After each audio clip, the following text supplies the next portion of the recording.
Hello everyone, कैसे हैं आप लोग। आशा करते हैं आप काफ़ी अच्छे होंगे। अभी आप स्क्रीन के ऊपर देख रहे हैं घटना चक्र समान अध्ययन पूर्वालोकन भारतीय इतिहास की ये किताब है। और ये किताब जो है बिल्कुल न्यू अपडेट के साथ यानी वर्ष 2022 के लिए ये किताब आई हुई है। इस किताब के अंदर जो है 1990 से लेकर वर्ष 2022 तक यानी यूपीएससी से लेकर और जितने भी स्टेट पीसीएस के एग्जाम्स हुए हैं उसके प्रश्न पत्र को सब्जेक्ट वाइज मोड में इंक्लूड किया गया है। आप यहाँ पे स्क्रीन के ऊपर आप देख सकते हैं ये जो सब्जेक्ट वाइज मोड में पेपर को इंक्लूड किया गया है ये प्राचीन भारत के इतिहास है। और प्राचीन भारत के इतिहास के अंदर टोटल जो है 15 चैप्टर को इंक्लूड किया गया है। मध्यकालीन भारत का इतिहास है, इसके अंदर टोटल जो है 25 चैप्टर को इंक्लूड किया गया है। और आधुनिक भारत के इतिहास है, इसके अंदर टोटल जो है 55 चैप्टर को इंक्लूड किया गया है। अगर मैं बात करूं इस किताब को तो इस किताब को 28 दिन के अंदर कंप्लीट करने का टारगेट रखा गया है, जो आपको 15 सितंबर यानी 15 सितंबर तक ये किताब जो है आपको पूरी तरह से कंप्लीट हो जाएगा। अगर मैं बात करूं आधुनिक भारत के इतिहास का तो आधुनिक भारत के इतिहास का चैप्टर 1 से लेकर चैप्टर 55 तक का वीडियो जो है मैं अपने चैनल के ऊपर अपलोड कर रखा हूं। अगर आप इन वीडियो को नहीं देखे हैं तो प्लीज़ आप इन वीडियो को देखिए। ये वीडियो जो है आपके एग्जाम के व्यू से काफ़ी इंपॉर्टेंट है। अभी जो मैं आपके साथ डिस्कशन करने जा रहा हूं ये है प्राचीन भारत के इतिहास। प्राचीन भारत के इतिहास के अंदर जो है अभी मैं आपके साथ चैप्टर 1, चैप्टर 2 और चैप्टर 3 यानी पाषाण काल, सैंधव सभ्यता एवं संस्कृति और वैदिक काल, ये 3 चैप्टर मैं अभी आपके साथ डिस्कशन करूंगा। तो चलिए बिना समय गवाए स्टार्ट करते हैं आज का सेशन। और हाँ, अगर अब तक आप हमारे चैनल पे नए हैं या फिर अब तक आपने चैनल को सब्सक्राइब नहीं किया है तो प्लीज़ आप चैनल को सब्सक्राइब कर लीजिए और बेल आइकन को प्रेस कर दीजिएगा, ताकि मैं जो भी लेटेस्ट वीडियो अपलोड करूँ अपने चैनल के ऊपर उसका इन्फॉर्मेशन जो है तुरंत आपको मिल जाए। यहाँ पे मैं एक चीज़ आपको और बताना चाहता हूँ कि आधुनिक भारत के इतिहास का जितने भी ये वीडियो है इसका लिंक मैं अपने डिस्क्रिप्शन बॉक्स में यानी इस वीडियो का जो डिस्क्रिप्शन बॉक्स है उसमें मैं दे दूंगा, आप वहां से भी देख सकते हैं। तो चलिए स्टार्ट करते हैं आज का सेशन। आप यहां पे देख रहे हैं ये प्राचीन भारत के इतिहास है और प्राचीन भारत के इतिहास का ये पहला टॉपिक है पाषाण काल। तो चलिए स्टार्ट करते हैं।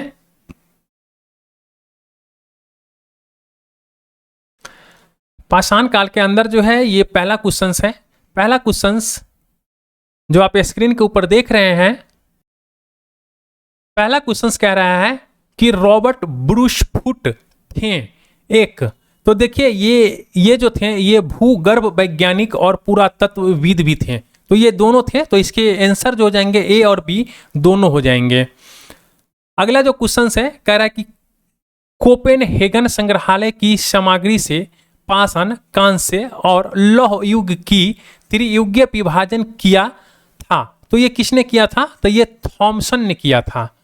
अगला जो क्वेश्चन है कह रहा है कि उत्खनित प्रमाणों के अनुसार पशुपालन का प्रारंभ हुआ था।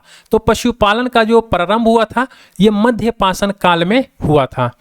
यहाँ से जो है आपके एक क्वेश्चन बीपीएससी के एग्जाम्स में पक्का इस चैप्टर से, सिर्फ इस चैप्टर से, यहाँ पे 3 चैप्टर है और 3 चैप्टर से आपको अप्रॉक्स 2 क्वेश्चन आपके बीपीएससी के एग्जाम्स में 100% रहेगा।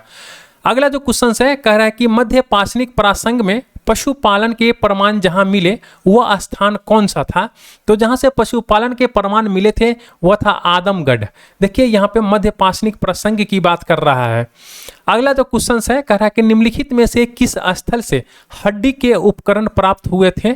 तो हड्डी के उपकरण जो है ये आपको महदहा से और सराय नाहर राय से, इन दोनों जगह से प्राप्त हुआ था। अगला जो क्वेश्चन है कह रहा है कि हड्डी से निर्मित आभूषण भारत में मध्य पाषाण काल के संदर्भ में प्राप्त हुए हैं। तो ये हुए हैं सराय नाहर से और महदहा से। अगला जो क्वेश्चन है कह रहा है कि एक ही कब्र से 3 मानव कंकाल निकले हैं। तो ये कहां से निकला है? तो ये निकला है दमदमा से। अगला जो क्वेश्चन है कह रहा है कि खदानों की कृषि सर्वप्रथम प्रारंभ हुई थी। तो खदानों की जो कृषि है ये सबसे पहले जो है नव पाषाण काल में प्रारंभ हुआ था। भारत में मानव का सर्वप्रथम साक्ष्य कहाँ मिलता है? तो भारत में मानव का जो सर्वप्रथम साक्ष्य मिलता है ये मिलता है नर्मदा घाटी में। अगला जो क्वेश्चन है कह रहा है कि प्रथम मानव जीवाश्म भारत की किस नदी घाटी से प्राप्त हुआ था? तो ये हुआ था नर्मदा घाटी से। अगला जो क्वेश्चन है कह रहा है कि मानव के द्वारा सर्वप्रथम प्रयुक्त अनाज था, तो ये अनाज जो था ये जौ था। अगला जो क्वेश्चन है कह रहा है कि भारतीय उपमहाद्वीप में कृषि की प्राचीनतम साक्ष्य प्राप्त हुए हैं, तो ये हुए हैं लहुरा देव से। भारतीय उपमहाद्वीप में कृषि के प्राचीनतम साक्ष्य प्राप्त हुए हैं, तो ये हुए हैं मेहरगढ़ से। यहाँ पे देखिए भारतीय उपमहाद्वीप की बात कर रहा है और ये जो है ये दोनों क्वेश्चंस में अंतर है। ये भी भारतीय उपमहाद्वीप में कृषि के प्राचीनतम साक्ष्य प्राप्त हुए हैं, तो ये लहुरा देव से प्राप्त हुए थे। इसमें जो है मेहरगढ़ और यहाँ जो है यहाँ मेहरगढ़ की बात कर रहा है, यहाँ पे लहुरा देव नहीं है इसीलिए। अगला जो क्वेश्चन है भारतीय उपमहाद्वीप में कृषि के जो प्राचीनतम साक्ष्य कहाँ से प्राप्त हुए थे? तो ये हुए थे मेहरगढ़ से। अगला जो क्वेश्चन है कह रहा है कि नवपाषाण युग में भारतीय उपमहाद्वीप के उत्तर पश्चिम क्षेत्र में निम्नलिखित में से किस स्थान पर कृषि के अभ्युदय के प्रारंभिक प्रमाण प्राप्त हुए हैं? तो ये हुए हैं मेहरगढ़ से। भारत में पशुपालन एवं कृषि के प्राचीनतम साक्ष्य प्राप्त हुए हैं, तो ये हुए हैं मेहरगढ़ से। उस स्थल का नाम बताइए जहां से प्राचीनतम अस्थायी जीवन के प्रमाण मिले हैं, तो वो स्थल है मेहरगढ़। निम्नलिखित में से किन स्थानों से मध्यपाषाण काल में पशुपालन के प्रमाण मिलते हैं? तो ये मिलते हैं बागौर से। निम्नलिखित में से किन को चालकोलिथिक युग भी कहा जाता है? तो देखिए यहाँ पे चालकोलिथिक युग की बात कर रहा है, तो ये त्रामपाषाण युग है। त्रामपाषाण युग को जो है ये कैल्कोलिथिक युग भी कहा जाता है या फिर चालकोलिथिक युग भी कहा जाता है त्रामपाषाण युग को, तो आप इसको ध्यान रखिएगा। यहाँ पे कह रहा है कि आहार सभ्यता के बारे में कुछ कथन दिए गए हैं और कह रहा है कि इसमें से सही विकल्प को चुनिए। तो देखिए अगर हम लोग बात कर लेते हैं आहारवासी तांबा गलाना जानते थे, तो ये बिल्कुल सही है। और धातु का काम आहारवासियों की अर्थव्यवस्था का एक साधन था, तो ये भी सही है। अगर हम लोग बात कर लेते हैं यहीं पे यहाँ से काले और लाल रंग के मृद भांड मिले हैं जिन पर सामान्यतः सफ़ेद रंग से ज्यामितीय आकृति उकेरी गई है, तो ये भी बिल्कुल सही है। सिर्फ इसके ये लोग चावल से परिचित नहीं थे, तो ये आहार सभ्यता के जो लोग थे ये चावल से परिचित नहीं थे, ये सिर्फ गलत है। बाकी ये तीनों जो है सही है, यानी 1, 3, 4 इसके सही आंसर हो जाएंगे। अगला जो क्वेश्चन है कह रहा है कि निम्न में से किस एक पूरा स्थल से पाषाण संस्कृति से लेकर हड़प्पा सभ्यता तक के संस्कृति का अवशेष प्राप्त हुए हैं? तो ये है मेहरगढ़ से। अब अगला जो क्वेश्चन है कह रहा है कि नबदा टोली का उत्खनन किसने किया था? तो नबदा टोली का जो उत्खनन है ये HD संकालिया ने किया था। अगला जो क्वेश्चन है कह रहा है कि नबदा टोली किस राज्य में अवस्थित है? तो नबदा टोली जो है ये आपके मध्य प्रदेश में अवस्थित है। बृहत पाषाण स्मारकों की पहचान की गई है, तो ये किया गया है मृतक को दफनाने के स्थान के रूप में। राख का टीला जो है ये निम्नलिखित किस नवपाषाणिक स्थल से संबंधित है? तो ये है आपको संगन कल्लू से। अगला जो क्वेश्चन है कह रहा है कि भीमबेटका किसके लिए प्रसिद्ध है? तो भीमबेटका जो है ये गुफाओं के शैलचित्र के लिए प्रसिद्ध है। निम्न में से कौन सा स्थल प्रागैतिहासिक चित्रकला के लिए प्रसिद्ध है? तो यहाँ पे देखिए प्रागैतिहासिक चित्रकला की बात कर रहा है, तो प्रागैतिहासिक चित्रकला के लिए जो है ये भीमबेटका जो है ये प्रसिद्ध है। भीमबेटका की गुफाएं कहाँ स्थित है? तो भीमबेटका की गुफाएं जो है ये अब्दुल्लागंज यानी रायसेन में स्थित है। भारत में किस शिलाश्रय से सर्वाधिक चित्र प्राप्त हुए हैं? तो ये हुए हैं भीमबेटका से। निम्नलिखित में से किस भारतीय पुरातत्ववेत्ता ने पहली बार भीमबेटका गुफा को देखा और उसके शैलचित्रों को प्रागैतिहासिक महत्व को खोजा था? तो ये था BS वांगकंकर। भीमबेटका को किसने खोजा था? तो भीमबेटका को जो खोजा था ये विष्णुधर वानकंकर खोजा था। गैरिक मृदभांड पात्र का नामकरण हुआ था, तो इसका नामकरण हस्तिनापुर में हुआ था। ताम्रसम काल में महाराष्ट्र के लोग मृतकों को घर के फर्श के नीचे रख कर दफनाते थे। तो ये आपके उत्तर से दक्षिण की ओर। निम्नलिखित में से किस स्थल से मानव कंकाल के साथ कुत्ते का कंकाल भी सावधान से प्राप्त हुआ है? तो ये आपको प्राप्त हुआ है बुर्ज होम से। अगला जो क्वेश्चन है कह रहा है कि निम्नलिखित में से किस स्थान पर मानव के साथ कुत्ते को दफनाए जाने का साक्ष्य मिला है? तो ये मिला है बुर्ज होम से। गर्त आवास के साक्ष्य प्राप्त हुए हैं। तो गर्त आवास के जो साक्ष्य प्राप्त हुए हैं ये आपके हुए हैं बुर्ज होम से। अगला जो क्वेश्चन है कह रहा है कि ये ऐतिहासिक स्थान है और ये ख्याति का कारण है। तो इसको हमें सही सुमेलित करना है। तो देखिए, अगर हम लोग बुर्ज होम की बात करते हैं तो बुर्ज होम जो है ये शैलकृत देव मंदिर है, ये बिल्कुल गलत है। अगर हम लोग चंद्र केतुगढ़ की बात करते हैं तो ये टेराकोटा काल है, तो ये बिल्कुल सही है। अगर हम लोग गणेश्वर की बात करते हैं तो ये त्रम कलाकृतियां हैं, तो ये बिल्कुल सही है। तो इस तरह आपके ऑप्शन हो जाएंगे डी। अगर हम लोग बुर्ज होम की बात करते हैं तो बुर्ज होम नामक एक नवपाषाणिक पुरा स्थल है जो जम्मू कश्मीर यानी केंद्र शासित प्रदेश में अवस्थित है। अगला जो क्वेश्चन है कह रहा है कि विध्वंस क्षेत्र के किस शिलाश्रय से सर्वाधिक मानव कंकाल मिले हैं? तो ये मिले हैं लेखहिया से। अगला जो क्वेश्चन है कह रहा है कि यहाँ पे एसर्शन दिए हुए हैं और रीजन दिए हुए हैं। तो आइए हम लोग इसको चेक कर लेते हैं एक बार। कह रहा है कि विंध्य क्षेत्र के पाषाण युगीन लोगों ने नूतन भूतल काल के अंत में गंगा घाटी में प्रव्रजन किया। तो ये जो है बिल्कुल सही है। इसका रीजन देख लेते हैं। जलवायु परिवर्तन के कारण इस काल में शुष्कता का चरण था। तो ये भी बिल्कुल सही है, यानी एसर्शन और रीजन दोनों सही है और आर जो है ए का सही व्याख्या भी करता है। अगला जो क्वेश्चन है कह रहा है कि भारतीय पुरातत्व सर्वेक्षण निम्नलिखित विभागों मंत्रालयों में से किसका संकलन कार्यालय है? तो भारतीय पुरातत्व सर्वेक्षण जो है ये आपको संस्कृति मंत्रालय का अधीन आता है। अगला जो क्वेश्चन है कह रहा है कि भारतीय पुरातत्व का जनक किसे माना जाता है? तो भारतीय पुरातत्व का जो जनक माना जाता है ये अलेक्जेंडर कनिंघम को माना जाता है। अगला जो क्वेश्चन है कह रहा है कि राष्ट्रीय मानव संग्रहालय कहाँ पर है? तो राष्ट्रीय मानव संग्रहालय जो है ये भोपाल के अंदर है। अब यहाँ से जो है सैंधव सभ्यता एवं संस्कृति के क्वेश्चन जो है ये स्टार्ट हो रहे हैं। तो चलिए हम लोग इसको भी फटाफट देख लेते हैं। और यहाँ पे कुछ टेबल है, तो जो टेबल इंपॉर्टेंट होगा वो टेबल मैं आपके साथ डिस्कशन कर लूँगा। देखिए यहाँ पे जो है ये विद्वान के नाम दिया हुआ है और ये सिंधु सभ्यता के निर्माता हैं। तो आइए हम लोग एक बार देख लेते हैं। डॉक्टर लक्ष्मण स्वरूप जो है ये आर्य, और गार्डन चाइल्ड एवं मार्टिमर व्हीलर जो है ये सुमेरियन है, और रखलदास बनर्जी जो है ये द्रविड़ है। तो आप इसको ध्यान रखिएगा एक बार। कुछ टेबल जो होते हैं वो काफ़ी इंपॉर्टेंट होते हैं एग्जाम के व्यू से।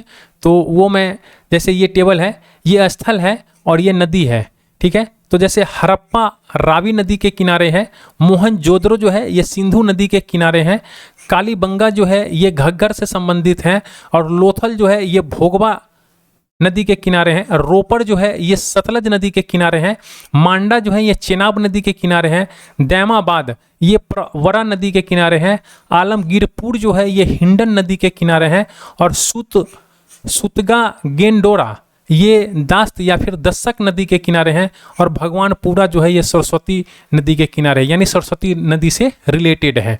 तो आप इस तरह जो है सैंधव सभ्यता के प्रमुख स्थल और उनके संबंधित नदी जो थे ये आपने अभी देखा। इस तरह ये छोटा छोटा टेबल है और ये काफ़ी इंपॉर्टेंट टेबल है। अगर आप इसको एक बार देख लीजिएगा तो आपके जो है एक दो क्वेश्चन जो है डायरेक्ट क्वेश्चन मिल जाते हैं। देखिए अगर यहाँ पे कच्चा माल है और यहाँ पे प्राप्ति स्थल है, ये कच्चा माल कहाँ कहाँ से मिलता है?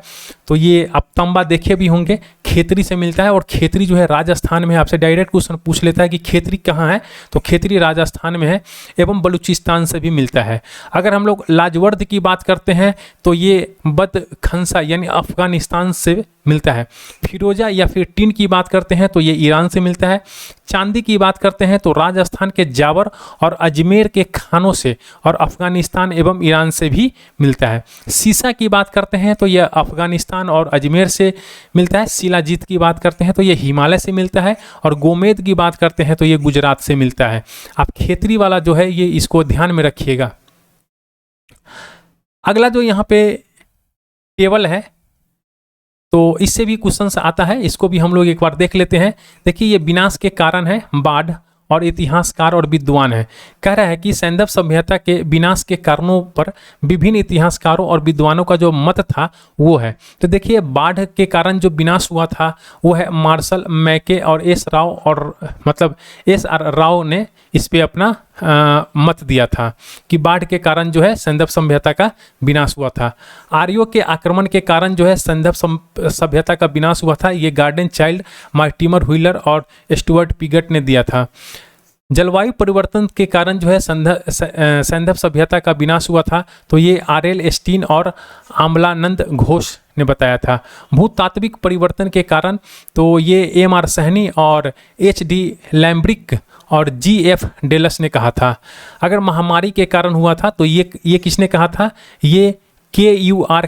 कनेडी ने कहा था। अदृश्य गाज के कारण सैंधव सभ्यता का विनाश हुआ था, तो ये M. दामित्री तेब कहा था। देखिए ये छोटे छोटे बात होते हैं और ये काफ़ी इंपॉर्टेंट होते हैं। तो हम लोग देखते हैं यहीं से क्वेश्चंस इसके स्टार्ट हो रहे हैं। कह रहा है कि मानव समाज विलक्षण है क्योंकि वह मुख्यतः आश्रित होता है। तो मानव समाज जो है ये अर्थव्यवस्था के ऊपर जो है आश्रित होता है मुख्य रूप से। अगला जो क्वेश्चन है कह रहा है कि हड़प्पा निम्नलिखित में से किस सभ्यता से संबंधित है? तो हड़प्पा जो है ये सिंधु घाटी सभ्यता से संबंधित है। सिंधु सभ्यता संबंधित है, तो सिंधु सभ्यता जो है ये अधैतिहासिक युग से संबंधित है। सिंधु घाटी की सभ्यता गैर आर्य थी क्योंकि वह नगरीय सभ्यता थी, इसीलिए सिंधु घाटी सभ्यता जो थी वो नगरीय सभ्यता थी, इसीलिए गैर आर्य थी। अगला जो क्वेश्चन है कह रहा है कि सिंधु घाटी सभ्यता को आर्यों से पूर्व की रखे जाने का महत्वपूर्ण कारक है। तो कारक क्या है? मृद भांड। अगला जो क्वेश्चन है कह रहा है कि सिंधु घाटी संस्कृति वैदिक सभ्यता से भिन्न थी क्योंकि देखिए इसके पास जो था विकसित शहरी जीवन सुविधाएं थी, ये बिल्कुल सही है। चित्रलेखीय लिपि था, तो ये भी बिल्कुल सही है। और लोहे और रक्षा शस्त्रों के ज्ञान का अभाव था, तो ये भी बिल्कुल सही है। ये उपयुक्त सभी इसके आंसर हो जाएंगे। कह रहा है कि हड़प्पा संस्कृति की जानकारी का प्रमुख स्रोत है। तो हड़प्पा संस्कृति की जानकारी का जो प्रमुख स्रोत है ये पुरातात्विक खुदाई है। निम्नलिखित में से कौन सा सिंधु घाटी की सभ्यता पर प्रकाश डालता है? तो ये डालता है आपको पुरातत्व संबंधी खुदाई। सिंधु घाटी के निवासियों की सभ्यता को जानने का मूल स्रोत वहां पाई गई है जहां मोहरे। अगला जो क्वेश्चन है कह रहा है कि हड़प्पा सभ्यता की उत्पत्ति के संदर्भ में निम्नलिखित में से कौन सा जोड़ा सही नहीं है? तो देखिए अगर हम लोग बात कर लेते हैं M. रफीक मुगल का, तो ये है हड़प्पा सभ्यता ने मेसोपोटामिया सभ्यता की प्रेरणा ली थी, तो ये जो है सही नहीं है। बाकी जो है ये तीनों जो है सही है। अगला जो क्वेश्चन है कह रहा है कि ये सूची 1 है और सूची 2 का हमें मिलाप करना है। तो देखिए हड़प्पा है, हस्तिनापुर है, तक्षशिला है और कौशाम्बी है। तो यहाँ हम लोग देख लेते हैं। हड़प्पा जो है, हड़प्पा की खोज जो है दयाराम सैनिक के द्वारा किया गया था। अगर हम लोग हस्तिनापुर की बात कर लेते हैं तो बीबी लाल के द्वारा, तक्षशिला जो है ये जॉन मार्शल के द्वारा और कौशाम्बी जो है ये N.G. मजूमदार के द्वारा। भारत में चांदी की उपलब्धता के प्राचीनतम साक्ष्य मिलते हैं। तो चांदी के उपलब्धता के जो प्राचीनतम साक्ष्य मिलते हैं ये हड़प्पा संस्कृति में मिलता है। अगला जो क्वेश्चन है कह रहा है कि हड़प्पा में मिट्टी के बर्तनों पर सामान्यतः किस रंग का उपयोग हुआ था? तो ये हुआ था लाल रंग का। अगला जो क्वेश्चन है कह रहा है कि मूर्ति पूजा का आरंभ कब से माना जाता है? तो मूर्ति पूजा का जो आरंभ है ये पूर्व आर्य यानी प्री आर्यन काल से माना जाता है। निम्नलिखित पशुओं में से किस एक का हड़प्पा संस्कृति में पाई मुहरों और टेराकोटा कलाकृति में निरूपम यानी नहीं हुआ था? तो ये था गाय। अगला जो क्वेश्चन है कह रहा है कि निम्नलिखित में से कौन एक हड़प्पा स्थल नहीं है? तो ये शोहगौरा जो है हड़प्पा स्थल नहीं है। यहाँ पे देखिए सूची 1 और सूची 2 का हमें मिलाप करना है। ये प्राचीन स्थल है और पुरातत्विक खोज है। तो आइए हम लोग यहाँ से देख लेते हैं। देखिए अगर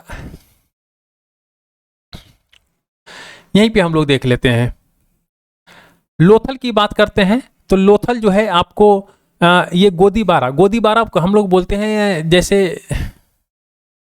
यहां से आप देख सकते हैं,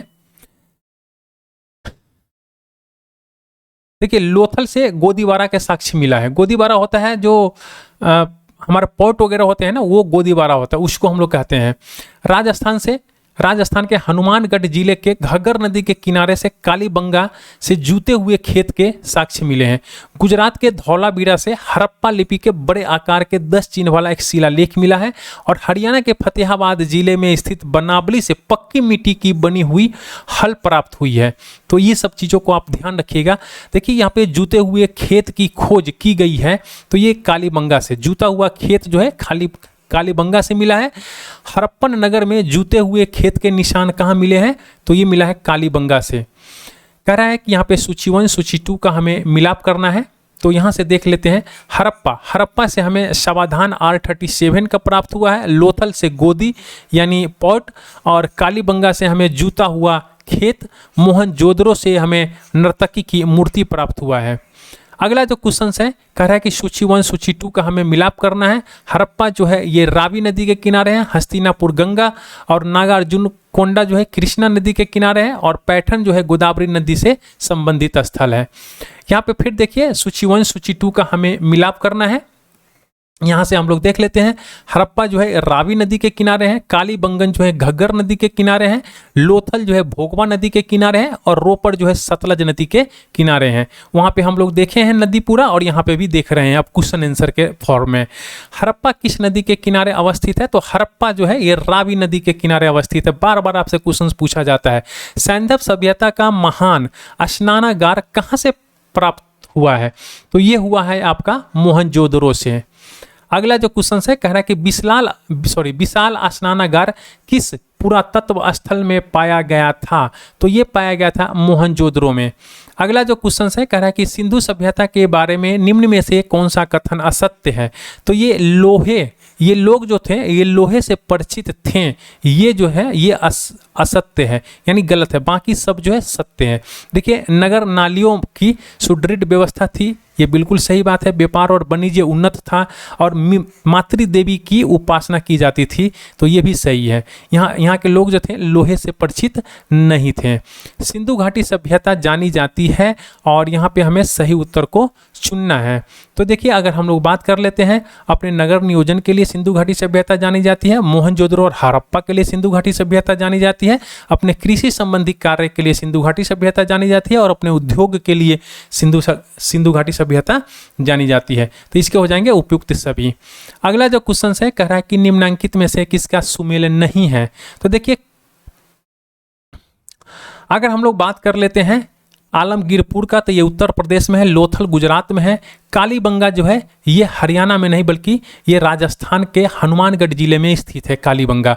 रोपड़ जो है ये पंजाब में है। तो आप इन जगहों को याद रखिएगा, यहाँ से ये हमेशा क्वेश्चन जो है पूछा जाता है। कालीबंगा राजस्थान के हनुमानगढ़ जिले में है, और इसकी खोज जो है 1951 में अमलानंद घोष ने किया था।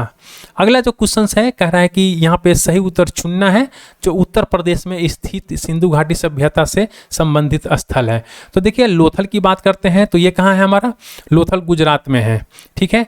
और उत्तर प्रदेश से हमें चुनना है, तो ये आलमगीरपुर उत्तर प्रदेश का है, और हुलास जो है ये उत्तर प्रदेश का है। और कालीबंगा कहाँ है, तो कालीबंगा भी आपने देखा है कि राजस्थान के अंदर है कालीबंगा। हड़प्पा संस्कृति के स्थल एवं उनकी स्थिति संबंधी निम्नलिखित युगों में से कौन एक सही सुमेलित नहीं है, तो देखिए राखी गढ़ी जो है ये राजस्थान में है, ये गलत है। राखी गढ़ी कहाँ है, तो राखी गढ़ी जो है ये हरियाणा में है, जो हिसार जिले के घग्गर नदी के तट पर स्थित है राखी गढ़ी। और यहाँ से जो है सूरज, इसकी खोज है किसने किया था, सूरज भान ने किया था। अगर हम लोग आलमगीरपुर की बात करते हैं, तो ये उत्तर प्रदेश में है। दैमाबाद जो है महाराष्ट्र में है, और बनावली जो है हरियाणा में है। ये जगह जो है बार बार एग्जाम्स में पूछे जाते हैं, इसलिए मैं आपको बार बार बता रहा हूँ। यहाँ पे कुछ है सुमेलित करना है। हड़प्पा स्थल है और स्थिति है। देखिए अगर हम लोग बात करते हैं मांडा का, तो मांडा जो है जम्मू कश्मीर में है, दैमाबाद जो है महाराष्ट्र में है, कालीबंगा जो है राजस्थान में है, और राखी गढ़ी जो है ये हरियाणा में है। इस तरह जो है इसके आंसर जो हो जाएंगे सी हो जाएंगे। अगला जो क्वेश्चन है यहाँ पे देखिए, ये हड़प्पा पूरा स्थल है और ये संघ राज्य जो भारत का राज्य क्षेत्र है इसमें ये कहाँ पे है। तो अगर हम लोग बालू की बात करते हैं तो ये हरियाणा में है, मांडा जो है ये J&K में है, जम्मू कश्मीर में है, पंडारी जो है गुजरात में है, हुल्लास जो है ये उत्तर प्रदेश में है। यहाँ पे फिर से हमें क्या करना है, कह रहा है कि हड़प्पा संस्कृति स्थलों में से कौन सिंध में अवस्थित है। तो सिंध के अंदर कौन सा अवस्थित है, इसे हमें सही उत्तर को निर्दिष्ट करना है। तो देखिए ये 2 और 3 यानी 2 और 3 जो है ये सिंध में स्थित है। मोहनजोदड़ो और चनहुद्रो जो है ये कहाँ स्थित है, सिंध में स्थित है। और इसको आप ध्यान रखिएगा, इसके ऑप्शन हो जाएंगे बी। देखिए हड़प्पा जो है, उपयुक्त विकल्पों में हड़प्पा पाकिस्तान के पंजाब में है। हड़प्पा कहाँ है, हड़प्पा जो है ये पाकिस्तान के पंजाब में है। मोहनजोदड़ो तथा चनहुद्रो जो है ये दोनों सिंध प्रांत में है, और सुरकोटदा जो थे ये गुजरात में है। मोहनजोदड़ो निम्नलिखित में से कहाँ स्थित है, तो मोहनजोदड़ो जो है पाकिस्तान के सिंध प्रांत में स्थित है मोहनजोदड़ो। चनहुद्रो के उत्खनन का निर्देशन किया था, तो ये किसने किया था, तो ये J.H. मैके ने किया था। सिंधु घाटी सभ्यता कौन सा स्थान अब पाकिस्तान में है, तो ये है हड़प्पा। हड़प्पा जो है ये पाकिस्तान में है। रंगपुर जहां हड़प्पा की समकालीन सभ्यता थी, तो ये कहाँ है, सौराष्ट्र में है। रंगपुर कहाँ है, सौराष्ट्र में है। ददेहरी एक प्रवर्ती हड़प्पीय पुरा स्थल है, तो ये है पंजाब का। सिंधु सभ्यता का कौन सा स्थान भारत में स्थित है, तो ये है लोथल।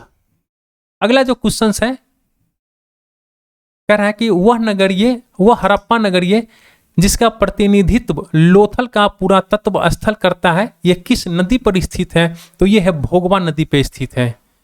अगला जो क्वेश्चन है कह रहा है कि हड़प्पा स्थल लोथल स्थित है, तो यह है लोथल जो है ये गुजरात में स्थित है। सिंधु घाटी सभ्यता का पतन नगर जो है ये लोथल है। निम्नलिखित में से कौन सा एक हड़प्पा का बंदरगाह है, तो ये है आपका लोथल। निम्नलिखित में से हड़प्पा कालीन स्थल जहां से हल का टेराकोटा प्राप्त हुआ था, तो हल जो प्राप्त हुआ था ये बनावली से प्राप्त हुआ था। निम्नलिखित में से कौन सा सिंधु घाटी सभ्यता से संबंधित स्थल नहीं है, तो देखिए पाटलिपुत्र जो है ये सिंधु घाटी सभ्यता से नहीं, कालीबंगा, रोपर और लोथल जो है ये सिंधु घाटी सभ्यता से संबंधित स्थल है। अगर हम लोग बात करते हैं पाटलिपुत्र का, तो ये महाजनपद कालीन का एक प्रमुख नगर है। भारत के हड़प्पा का बृहद स्थल है, भारत में हड़प्पा का बृहद स्थल है, तो ये है राखी गढ़ी।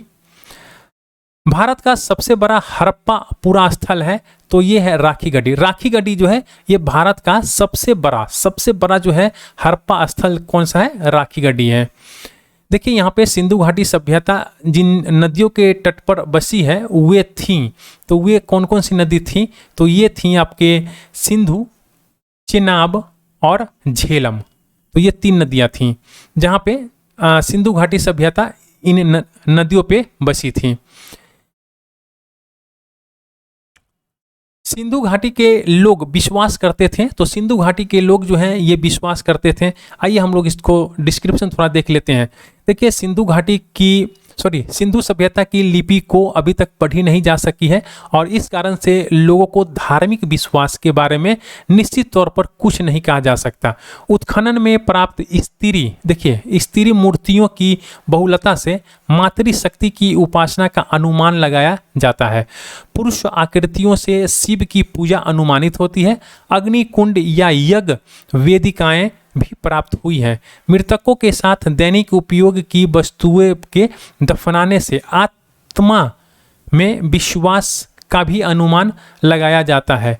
फिर भी कई विद्वान इन्हें मुख्यतः मातृशक्ति का उपासक मानते हैं, लेकिन निश्चित तौर पर इस प्रश्न का उत्तर नहीं दिया जा सकता है।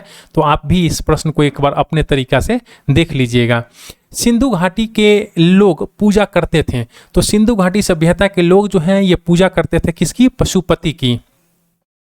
मोहनजोदड़ो एवं हड़प्पा की पुरातात्विक खुदाई के प्रभारी थे तो ये थे सर जॉन मार्शल। सिंधु घाटी सभ्यता की खोज निकालने में जिन दो भारतीयों का नाम जुड़ा है वे हैं रखालदास बनर्जी और दयाराम सैनी। ये बार बार एग्जाम्स में पूछा जाता है। निम्नलिखित में से कौन सुमेलित नहीं है? देखिए यहाँ पे सुमेलित नहीं की बात कर रहा है तो धौलावीरा बी के थापड़ जो है ये सुमेलित नहीं है। अगर हम लोग बात कर लेते हैं हड़प्पा दयाराम सहनी, लोथल जो है SR राव और सुरकोटता जो है ये JP जोशी के द्वारा खोजा गया है। अगर यहीं पे बात कर लेते हैं हम लोग धौलावीरा का तो यहाँ पे देखिए धौलावीरा का उत्खनन जो है ये बी के थापड़ के द्वारा नहीं बल्कि RS बिष्ट के द्वारा किया गया है। किसका? RS बिष्ट के द्वारा किया गया है। हड़प्पा का उत्खनन करने वाला प्रथम पुरातत्वविद जो इसके महत्व को नहीं समझ पाया था वो कौन था? A Cunningham. निम्नलिखित में से कौन हड़प्पा और मोहनजोदड़ो के उत्खनन से संबंधित नहीं थे? तो ये है BA स्मिथ। BA स्मिथ जो है ये हड़प्पा, देखिए यहाँ पे दोनों का बात कर रहा है, हड़प्पा और मोहनजोदड़ो दोनों का बात कर रहा है। तो RD बनर्जी, रखालदास बनर्जी और माधव स्वरूप वत्स हैं ये, और KN दीक्षित, ये जो हैं ये तीनों जो हैं इससे संबंधित हैं। लेकिन ये BA स्मिथ जो हैं ये BA स्मिथ क्या है? इतिहासकार हैं। ये भारतविद और कला इतिहासकार थे। सिंधु सभ्यता की विकसित अवस्था में निम्नलिखित में से किस स्थल से घरों में कुएं के अवशेष मिले हैं? तो देखिए इस क्वेश्चन को हम लोग एक बार देख लेते हैं। जय नारायण पांडे की पुस्तक है पुरातत्व विमर्श के पृष्ठ संख्या 386 यानी 2020 संस्करण के अनुसार सिंधु सभ्यता के अधिकांश नगरों के लगभग प्रत्येक घर में निजी कुएं एवं स्नानागार होते थे और पानी के निकास के लिए नालियों की व्यवस्था थी। राम शरण शर्मा की पुस्तक प्राचीन भारत का इतिहास है के पृष्ठ संख्या 78 के अनुसार कालीबंगा के प्राय सभी घरों में कुएं थे। तो आप इसमें से कौन सा आंसर आप लगाइएगा, आप अपने हिसाब से एक बार चेक कर लीजिएगा। भारत में निम्नलिखित के आने का सही कालक्रम क्या है? तो देखिए यहाँ पे हमें सही उत्तर चुनना है। तो अगर हम लोग बात कर लेते हैं तो सबसे पहले जो है ये नगर संस्कृति आया था भारत के अंदर। देखिए यहाँ पे कह रहा है कि भारत में निम्नलिखित के आने का सही कालक्रम, तो नगर संस्कृति जो है सबसे पहले, इसके बाद हो जाएगा नंबर 1 पे नगर संस्कृति हो जाएगा, और नंबर 2 पे हो जाएगा आपको लोहे का हल हो जाएगा, नंबर 3 पे हो जाएगा आहत मुद्रा यानी चांदी के सिक्के नंबर 3 पे हो जाएंगे, और सोने के सिक्के जो होंगे नंबर 4 पे हो जाएंगे। तो इस तरह से आपका ऑप्शन हो जाएगा डी। अगला जो क्वेश्चन है कह रहा है कि सर्वप्रथम मानव ने निम्न धातुओं का उपयोग किया था। तो ये तांबा का उपयोग उन्होंने किया था। सबसे पहले मानव जो है तांबा का उपयोग किया है। हाथी दांत का पैमाना हड़प्पीय संदर्भ में मिला है। तो हाथी दांत का जो पैमाना मिला है ये लोथल में मिला है। अगला जो क्वेश्चन है कह रहा है कि हड़प्पा कालीन स्थलों में अभी तक किस धातु की प्राप्ति नहीं हुई है? तो ये देखिए लोहा की प्राप्ति जो है ये नहीं हुआ है। निम्न में से कौन सा स्थल जो है घग्गर और उसकी सहायक नदियों की घाटी में स्थित है? तो ये है आपके बनाबली। बनाबली जो है ये घग्गर और उसकी सहायक नदी है इसके घाटी में स्थित है। और बनाबली है कहाँ? तो ये हरियाणा में स्थित है बनाबली। अगला जो क्वेश्चन कह रहा है कि निम्नलिखित कथनों पर विचार कीजिए और नीचे दिए गए कूट का सही उत्तर चुनिए। मोहनजोदड़ो, हड़प्पा, रोपर और कालीबंगा सिंधु घाटी सभ्यता के प्रमुख स्थल है। तो ये आपके बिल्कुल सही है। अगर हम लोग बात कर लेते हैं हड़प्पा के लोगों ने सड़कों तथा नालियों के जाल के साथ नियोजित शहरों का विकास किया था। तो ये भी बिल्कुल सही है। हड़प्पा के लोगों को धातुओं का उपयोग पता नहीं था। तो ये बिल्कुल बात गलत है। तो इससे जो होंगे 1 और 2 सही हो जाएंगे। अगला जो क्वेश्चन है यहाँ पे एसर्शन और रीजन दिया हुआ है तो हम लोग इसको चेक कर लेते हैं। मोहनजोदड़ो तथा हड़प्पा नगर अब विलुप्त हो गए हैं। तो ये बात जो है बिल्कुल सही है। और वह खुदाई के दौरान प्रकट हुए थे। तो ये बात भी बिल्कुल सही है। देखिए दोनों सही हैं, लेकिन ये जो है इसका स्पष्टीकरण नहीं करता है। ये विलुप्त की बात कर रहा है और ये कर रहा है खुदाई से प्रकट हो गए थे। तो ये स्पष्टीकरण नहीं करता है, इसीलिए ये आपका ऑप्शन बी होंगे। अगला जो क्वेश्चन है कह रहा है कि हड़प्पन संस्कृति के संदर्भ में शैलकृत स्थापत्य के प्रमाण कहाँ से मिले हैं, तो ये मिले हैं आपको धौलावीरा से। अगला जो क्वेश्चन है कह रहा है कि धौलावीरा जिस राज्य में स्थित है वह गुजरात है। अगला जो क्वेश्चन है कौन सा हड़प्पा नगर 3 भागों में विभक्त है, तो ये है आपका धौलावीरा। अगला जो क्वेश्चन है कह रहा है कि निम्नलिखित में से कौन से स्थल 3 नगरों के अवशेष प्राप्त हुए हैं, तो ये हुए हैं आपको धौलावीरा। अगला जो क्वेश्चन है कह रहा है कि निम्नलिखित में से कौन सा प्राचीन नगर अपने उन्नत जल संचयन और प्रबंधन प्रणाली के लिए सुप्रसिद्ध है, जहां बांधों की श्रृंखला का निर्माण किया गया था और संबद्ध जलाशयों में नहर के माध्यम से जल को प्रवाहित किया जाता था, तो ये है धौलावीरा। अगला जो क्वेश्चन है एक उन्नत जल प्रबंधन व्यवस्था का साक्ष्य प्राप्त हुआ है, तो ये हुआ है कहाँ से, तो ये धौलावीरा से प्राप्त हुआ है। अगला जो क्वेश्चन है कह रहा है कि निम्नलिखित में से किस स्थल से द्विशव संस्कार यानी डबल बरियल का प्रमाण मिला है, तो आइए हम लोग इसका देख लेते हैं। देखिए अगर इसका हम लोग उत्तर देखते हैं तो सी और डी दोनों होंगे, तो सी भी होंगे और डी भी होंगे, तो आप इसको एक बार देख लीजिएगा। इसमें काफ़ी ज़्यादा क्वेश्चन है और हमें कम समय में इसको इंड करना है, तो इसलिए हम थोड़ा सा स्पीड चलेंगे। हड़प्पन स्थल सनौली के अभी हाल में उत्खननों से प्राप्त हुए हैं, तो ये क्या प्राप्त हुए, मानव शवाधान। अगला जो क्वेश्चन है कह रहा है कि हड़प्पा सभ्यता का स्थल मांडी भारत के किस राज्य में स्थित है, तो ये है उत्तर प्रदेश में। देखिए मांडी की बात कर रहा है, मांडी जो है उत्तर प्रदेश में स्थित है। वस्त्रों के लिए कपास की खेती का आरंभ सबसे पहले किया गया, तो ये वस्त्रों के लिए कपास की खेती का आरंभ जो है सबसे पहले आपको भारत के अंदर किया गया था। निम्नलिखित में से कौन से लक्षण या फिर सिंधु सभ्यता के लोगों का सही चित्रण करते हैं, तो देखिए आइए हम लोग यहाँ पे देखते हैं। और कह रहा है कि इसमें से सही कथन को हमें चुनना है, तो देखिए वे देवियों और देवताओं दोनों की पूजा करते थे, तो ये आपके सिर्फ सही हो जाएंगे, यानी ऑप्शन बी आपके सही हो जाएंगे। अगला जो क्वेश्चन है कह रहा है कि सिंधु घाटी सभ्यता के संदर्भ में निम्नलिखित कथनों पर विचार कीजिए और इसमें जो है कौन सा कथन जो है सही है, तो सही कथन को हमें चुनना है। तो देखिए यह प्रमुखतः लैकिक सभ्यता थी तथा उसमें धार्मिक तत्व यद्यपि उपस्थित था और वर्चस्वली नहीं थी, तो ये बिल्कुल सही है। उस काल में भारत में कपास के वस्त्र बनाए जाते थे, तो ये भी बिल्कुल सही है। तो इस तरह कथन 1 और 2 दोनों सही है। अगला जो क्वेश्चन है कह रहा है कि निम्न स्थानों पर किस एक स्थान पर सिंधु घाटी सभ्यता से संबंध विख्यात वृषभ मुद्रा प्राप्त हुई थी, तो ये हुआ था मोहनजोदड़ो से। अगला जो क्वेश्चन है कह रहा है कि निम्नलिखित में से किस पशु का अंकन हड़प्पा संस्कृति की मुहरों पर नहीं मिलता है, तो ये है घोड़ा। घोड़ा का अंकन जो है हड़प्पा संस्कृति की मुहरों पर नहीं मिलता है, बैल, हाथी और भेड़ का आपको मिलता है। अगला जो क्वेश्चन है कह रहा है कि इस पशु के अवशेष सिंधु घाटी सभ्यता से प्राप्त नहीं हुए हैं, तो अभी आपने देखा है शेर का यहाँ पे प्राप्त नहीं हुए, यानी घोड़ा, हाथी और गाय का आपको प्राप्त होता है। देखिए यहाँ पे भी है। अगला जो क्वेश्चन है कह रहा है कि मृण पट्टिका पर उत्कीर्ण सिंह युक्त देवता की कृति प्राप्त हुई है, तो ये कहाँ से हुआ है, तो ये आपको हुआ है कालीबंगा से। अगला जो क्वेश्चन है कह रहा है कि निम्नलिखित में से कौन सी सभ्यता नील नदी के तट पर पनपी है, तो नील नदी के तट पर जो पनपी है ये मिस्र की सभ्यता जो है ये नील नदी के तट पे जन्म ली है।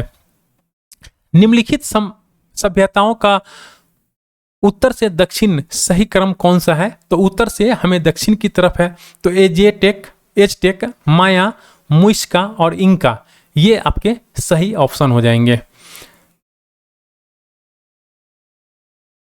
अगला जो क्वेश्चन है कह रहा है कि लेखन कला की उचित प्रणाली विकसित करने वाली सर्वप्रथम प्राचीन सभ्यता थी, तो ये थी सुमेरिया। अगला जो क्वेश्चन है देखिए यहाँ से अब हम लोगों का वैदिक काल का स्टार्ट होता है, तो वैदिक काल का भी क्वेश्चन हम लोग देख लेते हैं। और इसमें जो है ये कुछ टेबल्स वगैरह दिए हुए हैं, वो हम आपके साथ डिस्कशन कर लेते हैं एक बार। ये उतना इम्पोर्टेंट टेबल नहीं है, तो चलिए हम आगे देखते हैं जो भी टेबल है। देखिए यहाँ पे ये नदी है और इनके प्राचीन नाम है और ये आधुनिक नाम है। तो अस्किनी नदी जो है चेनाब का पुराना नाम है, ब्यास का जो पुराना नाम है ये बिपाशा है, रावी का जो पुराना नाम है ये परोशनी है, झेलम नदी का जो पुराना नाम है ये बितस्ता है, काबुल का जो पुराना नाम है ये कुंभा है, और कुर्रम का जो पुराना नाम है ये क्रुमू है, गोमल का जो पुराना नाम है ये गोमती है, स्वात का जो पुराना नाम है सुवास्तु है, गंडक नदी जो है इसका पुराना नाम सदानीरा है, बार बार एग्जाम्स में, बिहार के एग्जाम्स में पूछा जाता है, और सतलज नदी का जो पुराना नाम है ये सतुदरी है। अगर घग्गर नदी का पुराना नाम हम लोग कहें तो ये दृश्य द्वितीय है। तो इस तरह से ये छोटा सा टेबल था जो मैं आपको बता दिया। अगर हम लोग ऋग वेद के मंडल की बात कर लेते हैं और इसके रचयिता के, तो देखिए ऋग वेद में जो है 10 मंडल है, और इसके हम लोग मंडल के रचयिता की एक बार देख लेते हैं, यहाँ से भी क्वेश्चंस आते हैं। तो प्रथम मंडल की बात करते हैं तो इसका जो है मधुछम्मा या फिर मेघातिथि के द्वारा इसके रचना किया गया था। द्वितीय मंडल का जो है ये गृत सम्मद के द्वारा, तृतीय मंडल का जो है विश्वामित्र के द्वारा, चतुर्थ मंडल जो है ये वामदेव के द्वारा, पंचम मंडल जो है अत्रि के द्वारा, षष्ठम मंडल जो है ये भारद्वाज के द्वारा, सप्तम मंडल जो है वशिष्ठ के द्वारा, अष्टम मंडल जो है ये कन्नब और अंगिरस के द्वारा, नवम मंडल जो है ये सोम देवता और अन्य ऋषियों के द्वारा, और दसम मंडल जो है ये बिम्दा, इंद्र, सांची और अन्य के द्वारा। तो इस तरह से आप इसको भी ध्यान में रखिएगा एक बार।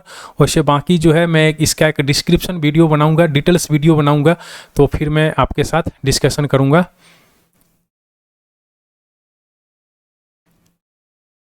हाँ, ये यहाँ से भी 67th बीपीएससी में एक क्वेश्चन पूछा गया था। आप यहाँ पे देख लीजिए, ये ऋग्वेद कालीन जो शब्दावली हैं और उसके जो अर्थ हैं। नीवी का जो अर्थ होता है कमर के नीचे से पहना जाने वाला वस्त्र होता है, उसको हम लोग नीवी कहते हैं। वासस का जो अर्थ होता है कमर से ऊपर पहने जाने वाले वस्त्र को हम लोग वासस बोलते हैं। अधिवासस होता है ऊपर से धारण किया जाने वाला चादर या फिर ओढ़नी जो होता है उसको हम लोग अधिवासस कहते हैं। तक्षा की बात करते हैं तो बढ़ई, कर्मा की बात करते हैं तो धातु कर्म करने वाले, बेकनाट की बात करते हैं तो सुदखोर, और अरित्र की बात करते हैं तो पतवार, अरित्री की बात करते हैं तो नाविक।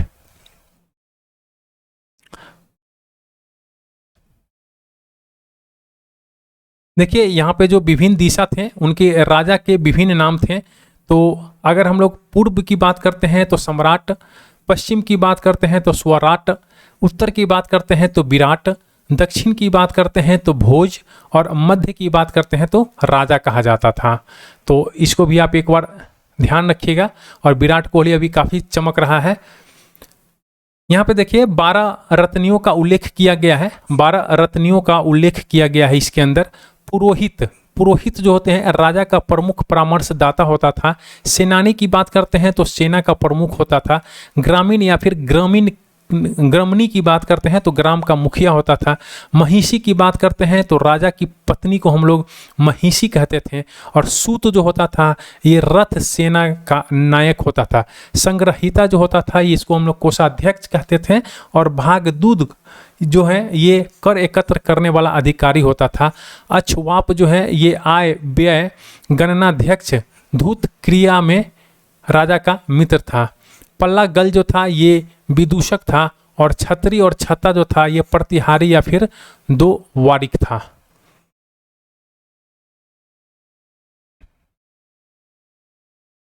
यहाँ से जो है क्वेश्चन आंसर स्टार्ट होते हैं और इसके इस चैप्टर के अंदर भी अप्रॉक्स 100 क्वेश्चन हैं। तो इसको भी हम लोग फटाफट एक बार देख लेते हैं। आर्य जो है ये शब्द इंगित करता है, तो आर्य शब्द इंगित करता है श्रेष्ठ वंश को। क्लासिकीय संस्कृति में आर्य शब्द का अर्थ क्या होता है? तो आर्य शब्द का अर्थ होता है एक उत्तम व्यक्ति। सबसे पुराना वेद कौन सा है? तो सबसे पुराना वेद जो है ये ऋग्वेद है। अगर हम लोग बात कर लेते हैं ऑर्डर का, तो ऋग्वेद, सामवेद, यजुर्वेद और अथर्ववेद जो है ये सबसे पुराना है। और इसमें जो है इन चारों में सबसे पुराना जो है ऋग्वेद है। तरई जो है ये नाम है, ये किसका नाम है? तो 3 वेदों का हम लोग नाम कहते हैं तरई। यजुर्वेद, ऋग्वेद, यजुर्वेद और सामवेद को वेगत्रयी या फिर त्रयी कहा जाता है। तो आप इसको ध्यान रखिएगा, ऋग्वेद, यजुर्वेद और सामवेद को वेदत्रयी कहा जाता है। किस वैदिक ग्रंथ में वर्ण शब्द का सर्वप्रथम नमोल्लेख मिलता है? तो देखिए ऋग्वेद में जो है, ऋग्वेद के 10वें मंडल में जो है वर्ण शब्द का सर्वप्रथम नमोल्लेख मिलता है।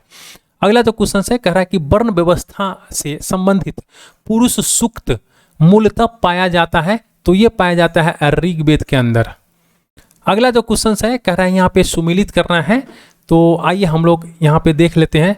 अथर्ववेद जो होता है ये औषधियों से संबंधित है। अथर्ववेद जो है ये औषधि से संबंधित है।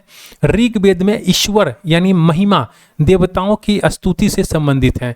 यजुर्वेद में जो होता है कर्मकांड, कर्मकांड जो है ये यजुर्वेद में यानी बलिदान विधि ये सब जो होता है ना कर्मकांड, ये यजुर्वेद में है। और सामवेद जो होता है ये संगीत के लिए फेमस है, तो इसको आप बार बार याद कर लीजिएगा, ये काफी इंपॉर्टेंट है। ये यहां पे भी हमें जो सुमेलित करना है, तो आइए हम लोग यहां से देख लेते हैं। अगर हम लोग ऋग्वेद की बात करते हैं तो ऋग्वेद में स्तोत्र एवं प्रार्थनाएं हैं। इसमें जो है कुल 1028 सूक्त हैं और 10,552 ऋचाएं हैं या फिर मंत्र या फिर श्लोक हैं। यजुर्वेद में स्तोत्र एवं कर्म कांड वर्णित हैं। सामवेद की बात करते हैं तो संगीतमय स्रोत हैं जिनको उद्गता, पुरोहित गाता कहा जाता था। अथर्ववेद की अगर हम लोग बात कर लेते हैं तो इसमें कुल 20 अध्याय 730 सूक्तों में तंत्र मंत्र और वशीकरण से संदर्भ है अथर्ववेद में। निम्नलिखित 4 वेदों में से किस एक में जादुई माया? तो देखिए अथर्ववेद है ना, अथर्ववेद में क्या है? जादुई माया यानी तंत्र मंत्र वशीकरण। ये ऋग्वेद में कितनी ऋचाएं हैं? तो ऋग्वेद में जो है इसमें कोई ऋचाएं नहीं दिया हुआ है। तो यहाँ पे हम लोग देखेंगे ऋग्वेद है। ऋग्वेद क्या है? ये स्रोतों का संकलन है ऋग्वेद। फिर यहाँ पे हमें सूची 1 और सूची 2 का सुमेलित करना है, तो यहाँ से हम लोग देख लेते हैं। ऋग्वेद जो है ये ऐतरेय है, सामवेद जो है ये पंचवीस है, अथर्ववेद जो है ये गोपथ है और यजुर्वेद जो है ये सातपथ है। तो इस तरह आपके ऑप्शन हो जाएंगे सी। अगला जो क्वेश्चन कह रहा है निम्नलिखित में से कौन सा ब्राह्मण ग्रंथ ऋग्वेद से संबंधित है? तो ये है आपके ऐतरेय ब्राह्मण। गोपथ ब्राह्मण संबंधित है, तो गोपथ जो है ये आपके अथर्ववेद से संबंधित है। ऋग्वेद का कौन सा मंडल पूर्णतः सोम को समर्पित है? तो ऋग्वेद का जो है 9वां मंडल जो है पूर्णतः सोम को समर्पित है। ऋग्वेद संहिता का 9वां मंडल पूर्णतः किसको समर्पित है? तो ये है इंद्र और उनके सोम और उनके पे नामक पदार्थ को। अगला जो क्वेश्चन है कह रहा है कि यज्ञ संबंधी विधि विधानों का पता चलता है, तो ये चलता है यजुर्वेद से। यजुर्वेद में जो है यज्ञ संबंधी विधि विधान का पता चलता है यहाँ से। निम्नलिखित में से किसका संकलन ऋग्वेद पर आधारित है? तो ऋग्वेद पर जो है ये सामवेद का संकलन जो है वो ऋग्वेद पर आधारित है। अगला जो क्वेश्चन है कह रहा है कि भारत के किस स्थल की खुदाई से लौह धातु के प्रचलन के प्राचीनतम प्रमाण मिले हैं? तो ये है अंतरंजी खेरा से। उपनिषद पुस्तकें हैं, तो उपनिषद पुस्तकें जो हैं ये दर्शन पर आधारित है। उपनिषदों का मुख्य विषय है, तो उपनिषदों का जो मुख्य विषय है ये है आपका दर्शन। अगला जो क्वेश्चन है कह रहा है कि निम्नलिखित में से किस एक वैदिक साहित्य में मोक्ष की चर्चा मिलती है? तो ये है उपनिषद के अंदर। अगला जो क्वेश्चन है कह रहा है कि आध्यात्म ज्ञान के विषय में नचिकेता और यम का संवाद किस उपनिषद में प्राप्त होता है? तो नचिकेता और यम का जो संवाद है ये आपको मिलता है कठोपनिषद में। अगला जो क्वेश्चन है कह रहा है कि नचिकेता आख्यान का उल्लेख मिलता है, तो ये मिलता है कठोपनिषद में। उपनिषद काल में राजा अश्वपति शासक थे, तो राजा जो थे ये केकय के। अगला जो क्वेश्चन है कह रहा है कि निम्नलिखित में से वैदिक साहित्य का सही क्रम कौन सा है? तो वैदिक जो साहित्य है उसका सही क्रम जो है वैदिक संहिताएं, ब्राह्मण, आर्णक्य और उपनिषद है।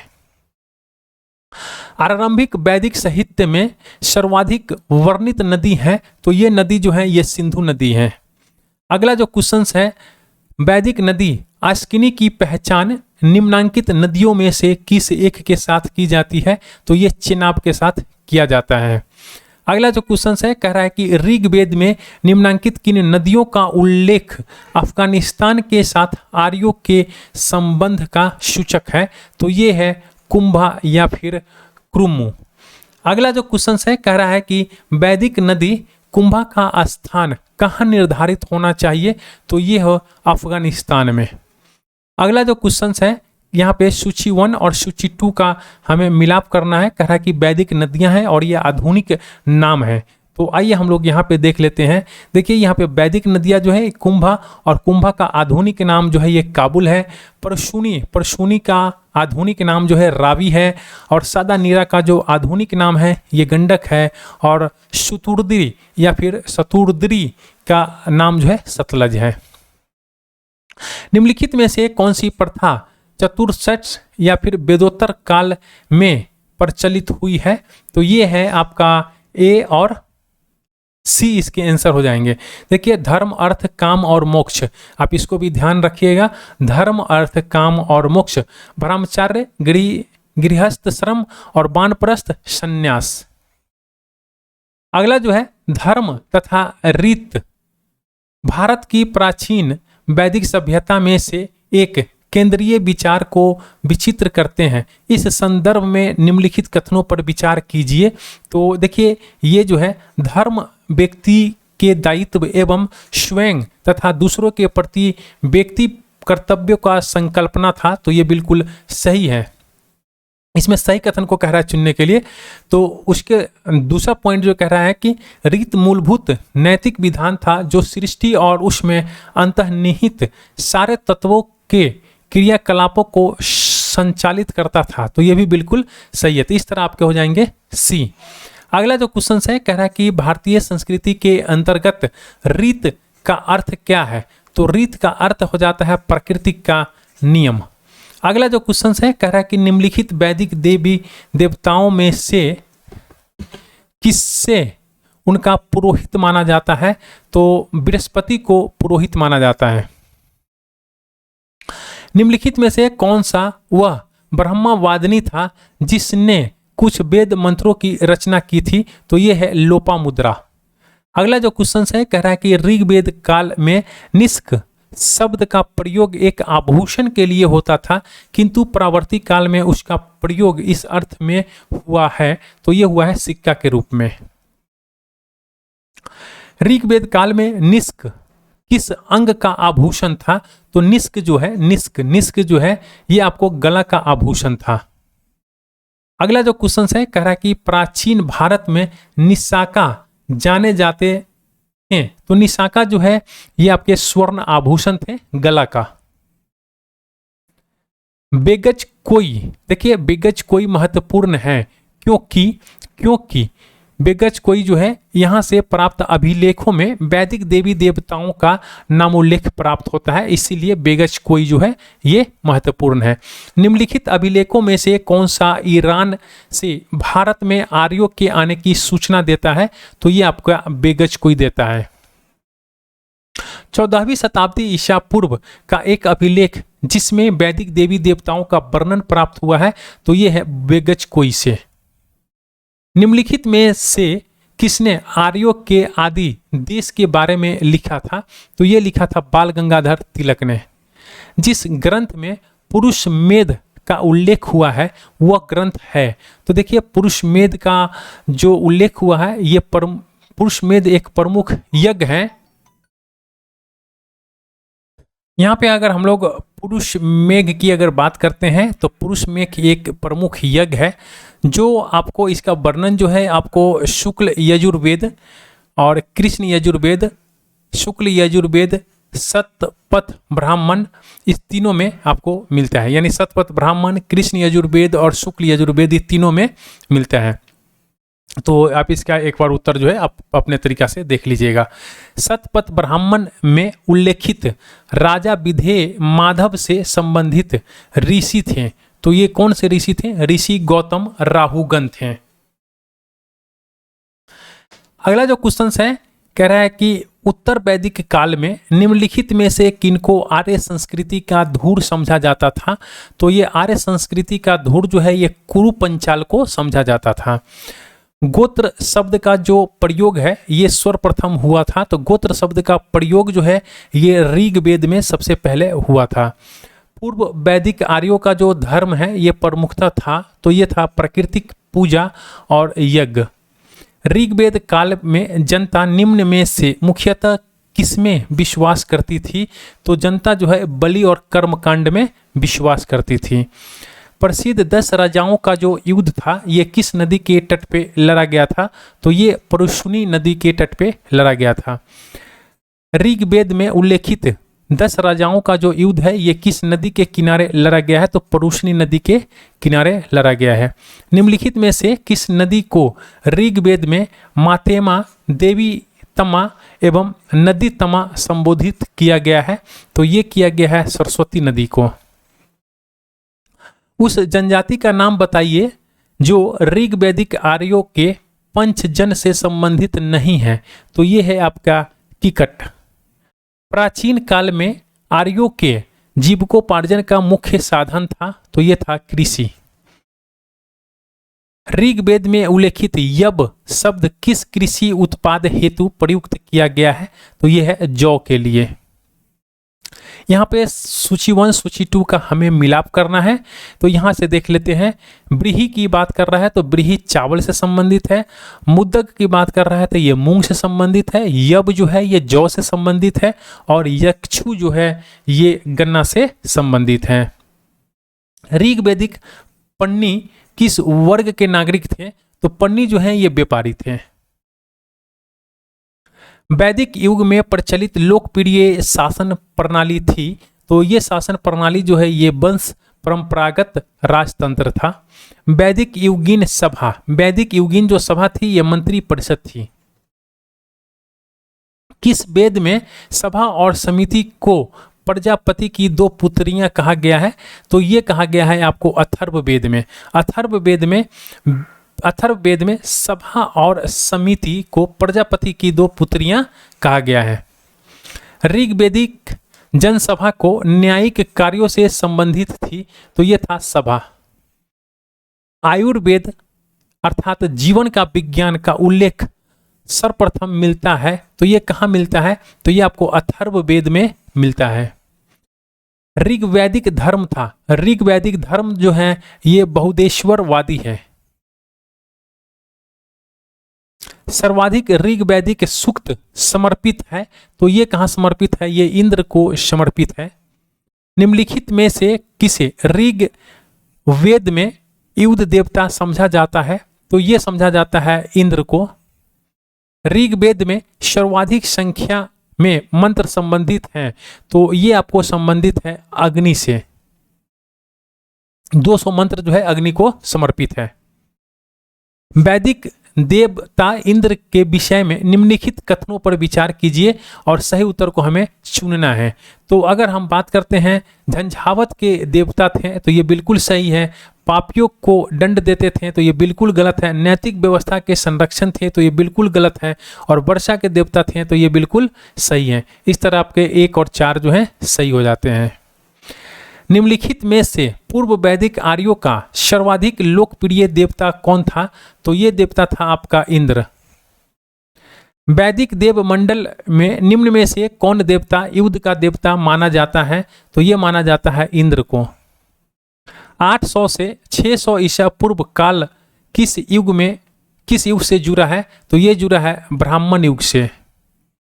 अगला जो क्वेश्चन है कह रहा है कि गायत्री मंत्र किस पुस्तक में मिलता है? तो गायत्री मंत्र जो है ये ऋग्वेद में मिलता है। गायत्री मंत्र का नाम से प्रसिद्ध मंत्र सर्वप्रथम किस ग्रंथ में मिलता है? तो ये ग्रंथ है आपको ऋग्वेद।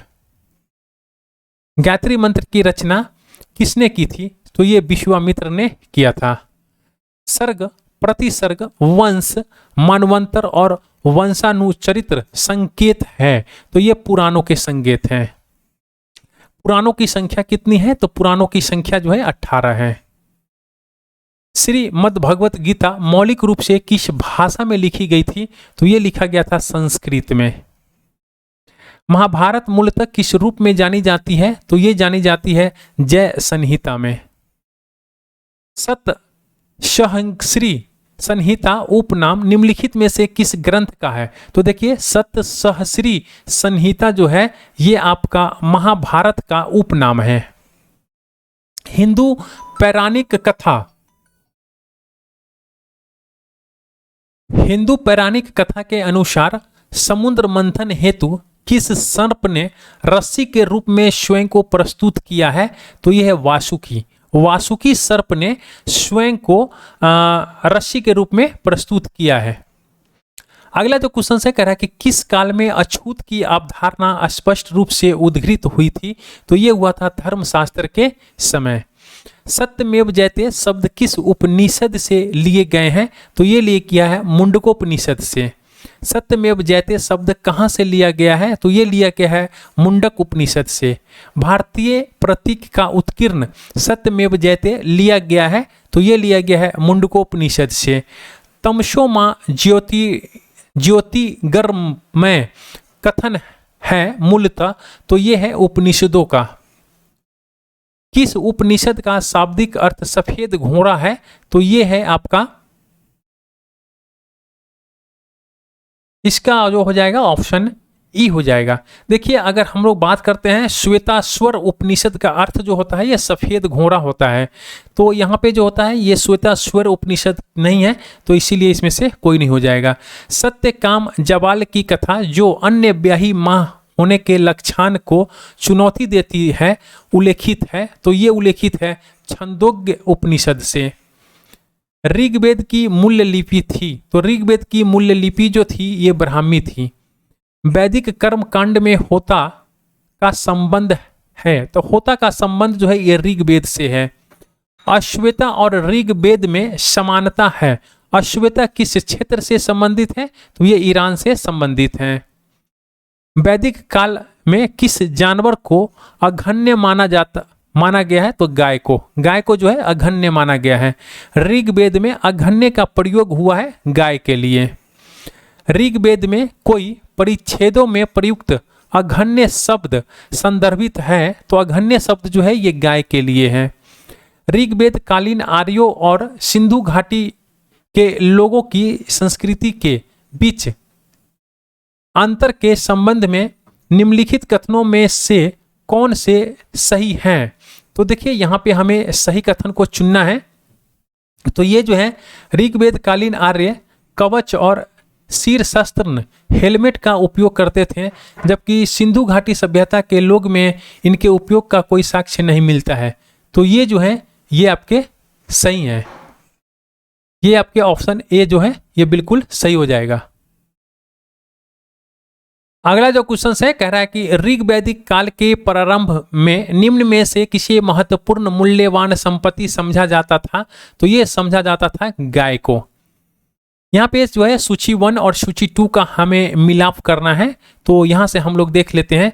सिंधु घाटी सभ्यता जो है ये नगरीय सभ्यता है। उत्तर वैदिक समाज जो है ये कृषक समाज है, और ऋग्वैदिक समाज जो है ये चारागाह से संबंधित है, और मध्यकाल जो है ये जमींदारी से संबंधित है। कह रहा है कि प्राचीन भारतीय समाज के प्रसंग में निम्नलिखित शब्दों में से कौन सा शब्द शेष 3 के वर्ग का नहीं है? तो देखिए अगर हम लोग कोश की बात करते हैं तो कोश जो है ये शेष 3 वर्ग का नहीं है। कुल, वंश और गोत्र जो है एक साथ है। प्राचीन भारतीय समाज के संदर्भ में कुल, वंश और गोत्र परिवार संबंधित हैं, और कोश जो है ये परिवार से संबंधित न होकर भंडार से संबंधित हैं। संस्कारों की कुल संख्या कितनी है? तो संस्कार की जो कुल संख्या है ये 16 है। जीविकोपार्जन हेतु वेद वेदांग पढ़ाने वाला अध्यापक क्या कहलाता है? तो जीविकोपार्जन के हेतु वेद वेदांग पढ़ाने वाला अध्यापक जो है ये आपको उपाध्याय कहलाता है। तो यहाँ तक जो है ये आज का सेशन जो है यहीं पे एंड होता है। और अब तक अगर आपने हमारे चैनल को सब्सक्राइब नहीं किया है तो प्लीज़ आप चैनल को सब्सक्राइब कर लीजिए।